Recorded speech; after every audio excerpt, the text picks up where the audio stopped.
Bonjour à toutes et à tous, Sylvie Flao, votre coach minute. Un exemple plutôt qu'un long discours. Alors, on va prendre le truc bateau. Je veux gagner 10 kilos en moins. C'est bien, gagner 10 kilos en moins. Ok, vous tenez votre objectif, il est précis, tout va bien. D'accord.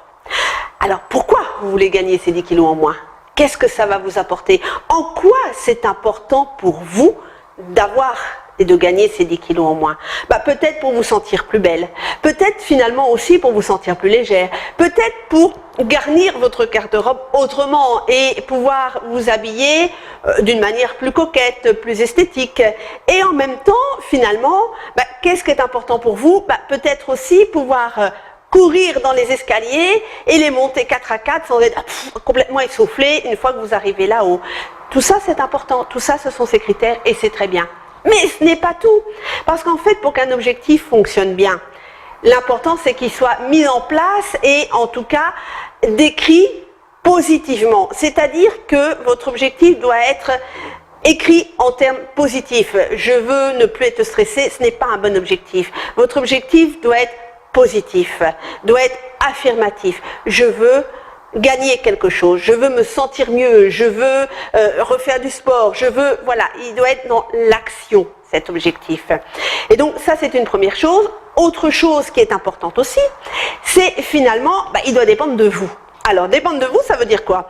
Ça veut dire que, par exemple, si finalement vous vous dites, oui, c'est la période des examens, je veux que mon enfant réussisse ses examens. Oui, bien sûr, il y a la date, etc. Oui, ok. D'accord, vous voulez qu'il réussisse ses examens. Ça dépend que de vous. Je pense pas. Vous voulez que votre mari ou que votre femme soit plus romantique. Ça dépend que de vous. Non, parce que si l'autre n'a pas du tout envie d'être romantique, ça ne fonctionnera pas. L'objectif doit vraiment dépendre de vous. Et une dernière chose aussi, la chose, je dirais, qui est vraiment fondamentale et qui va vraiment vous aider à aller au bout de votre objectif et à avoir cette décision ferme et définitive avec toute la mise en place de l'objectif. C'est finalement ressentir les choses à l'intérieur de vous, vous visualiser avec l'objectif atteint. Par exemple, imaginons, vous vous sentez plus légère, vous avez gagné vos 10 kilos en moins. Fermez les yeux et visualisez-vous dans cette tenue que vous rêvez de mettre, qui est dans votre garde-robe depuis 5 ans et que finalement elle prend la poussière. Vous visualisez dans cette tenue, vous vous sentez super bien.